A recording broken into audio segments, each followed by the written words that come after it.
আজ খুবই গুরুত্বপূর্ণ একটি বিষয় নিয়ে কথা বলতে চাই। না, আমি জানি না এ বিষয়ে অন্যদের কি ধারণা, আমি জানি না অন্যেরা কেমন ভাবে কীভাবে, কিন্তু আমার মনে হয় এ পৃথিবীতে মানুষ ভালো থাকতে চায় না, বরং ভালো আছে এটা দেখাতে চাই। কারণ যদি একটু আমরা বোঝার চেষ্টা করি, তাহলে যদি একটু ভাবার চেষ্টা করি, তাহলে দেখবে যে ভালো থাকার জন্য অনেক কিছুর প্রয়োজন পড়ে না। কিন্তু হ্যাঁ, ভালো আছে এটা দেখানোর জন্য কিন্তু অনেক কিছুর প্রয়োজন পড়ে।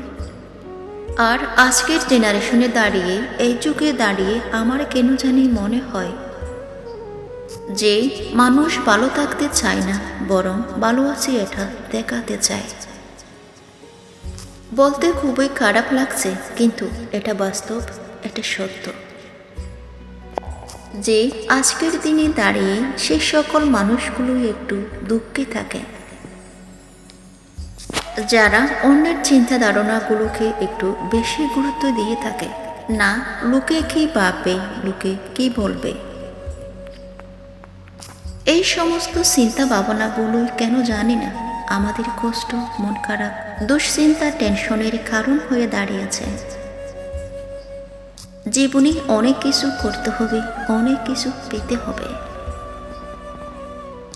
একসাথে অনেক কিছু উপার্জন অর্জন করতে হবে।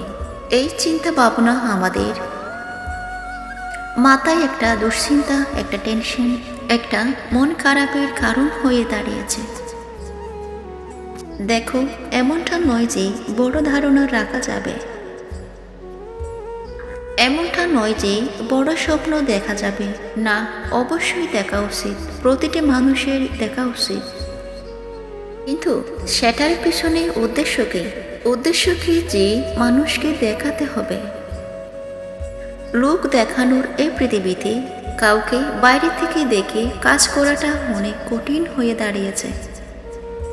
সত্যি বলছি, আজকের দিনে দাঁড়িয়ে কেন জানি না মনে হয় মানুষ ভালো থাকতে চায় না, বরং ভালো আছে এটা দেখাতে চাই।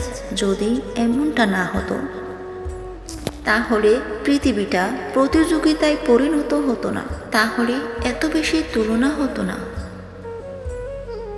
জানলে অবাক হবে, এই তুলনায় আমাদের মন খারাপের সব থেকে বড় কারণ হয়ে দাঁড়ায়।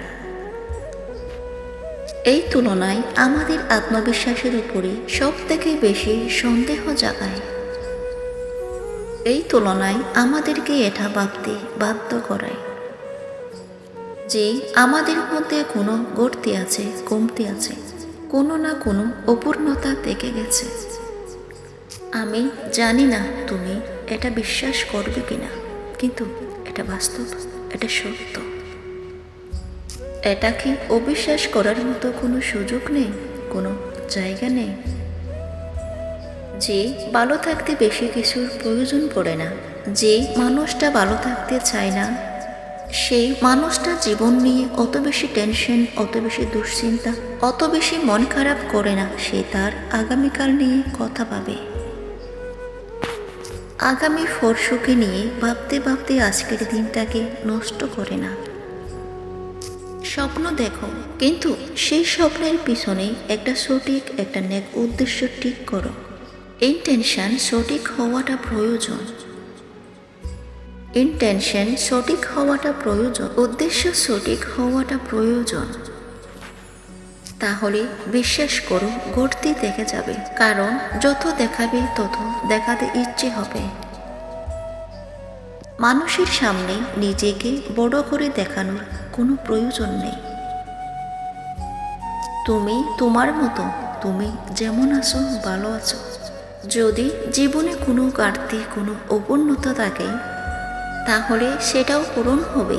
আর যদি নাও পূরণ হয়, তাহলে এটা তো বাস্তব যে কিছু অপূর্ণতা মানুষের জীবনে দেখে যায়। বাস্তব জীবনের অভিজ্ঞতা থেকে তোমাকে বলছি, একজন মানুষ জীবনে তখনও সুখে অনুভব করে যখন সেটা ভাবতে শুরু করে যেটা পেয়েছি, যথেষ্ট পেয়েছি, যতটা পাবো ততটার জন্য শুকরিয়া জানাবো। আর যদি কোনো কিছুর থেকে বঞ্চিত হই তাহলে সেটার জন্য আফসোস করব না।